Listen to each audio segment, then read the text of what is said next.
Hey, what's going on, guys? Welcome to another video. A little bit odd for my type of stuff that I normally post. I feel like one of those news YouTubers that have to report on everything going on. Basically, I just wanted to do this because clearly I built a Replica Need for Speed Most Wanted M3 GTR, which I sold, which a lot of people hate me for. There's a guy in Russia that actually recently finished his, and it's actually pretty good. And I just wanted to do it because I know a lot of my, I guess, fan base, you would call it, is, Need for Speed involved. So if you, a good amount of them, I'm sure, have seen it.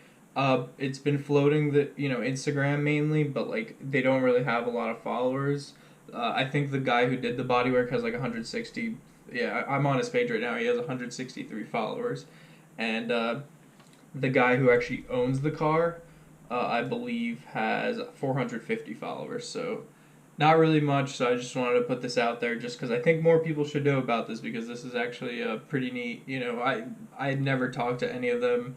They're not telling me to promote this or anything, nor am I really promoting it. I just wanted to show you guys just for the love of Need for Speed and making cool shit in real life. Basically, I'm going to be looking at their Instagram page here, but I'll be putting photos and videos for you guys as we're talking. Of course, here are the links to their Instagram before I even begin, just to give them full credit. Я могу говорить по-русски, зато я не могу читать. What I just said was I can speak Russian, but I can't read it.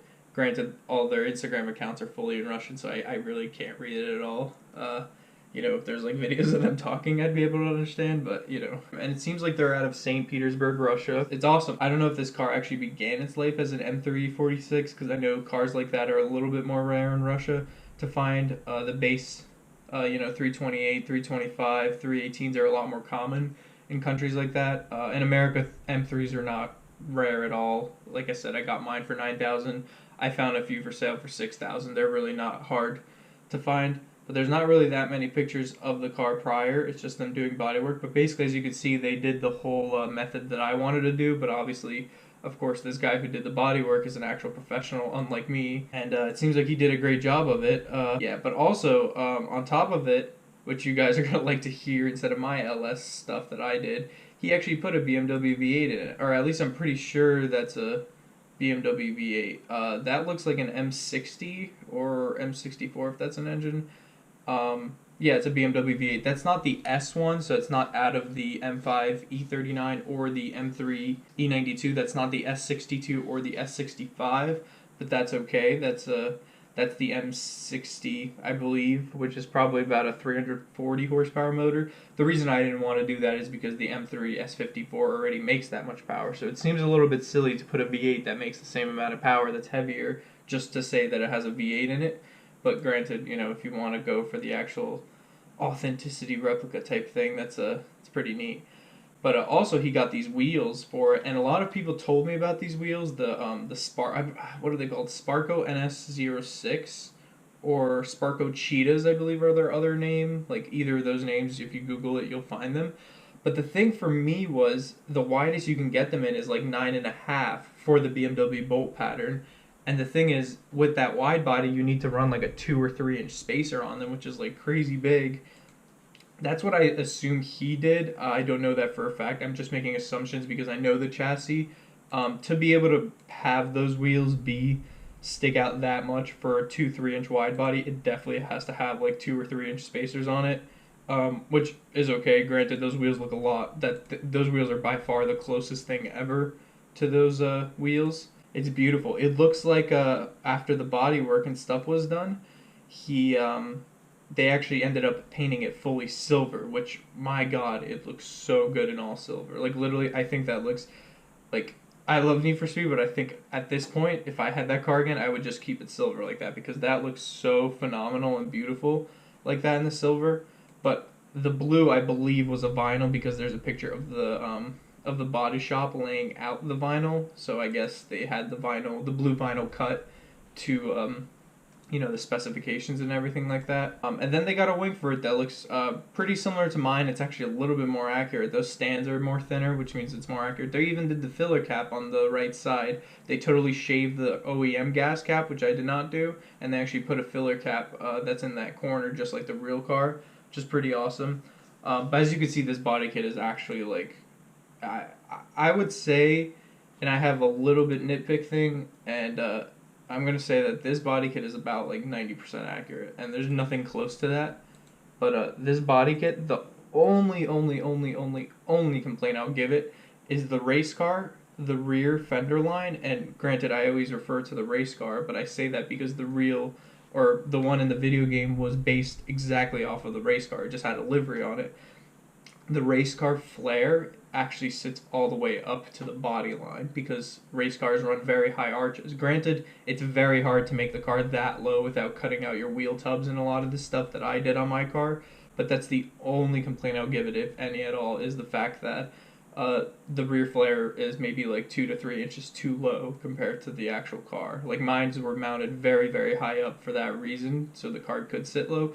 And then the only other thing I'll give it is just the exhaust, which I don't blame you. By the look of this car, the interior is fully like stock. You know, it's a nice BMW. Probably has working heat, working air conditioning, working radio, everything. I gutted mine totally apart, completely, and I also had race seats in it, and I also cut the floor out to do the side exit that comes out the side. He does not have the side exit. That's probably the only thing it's missing. Granted, that one thing does require a lot of fabrication and work. It makes me wonder why, because it seems like they've already done so much to the car. Like, this car is beautiful. I don't know why they didn't do the side exit. Possibly because he street drives it in Russia, and maybe in Russia there's something that they don't allow the exhaust to come out the side like that. You know, possibly, we don't know. But the exhaust just comes out the rear like a normal M3 currently.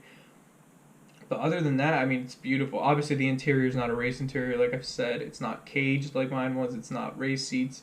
But granted, you know, some people, they just want to drive it like a normal car when they're inside of it, not like me where I had my crazy ass race car thing going on inside, which taught me a lot that it's not fun for the street.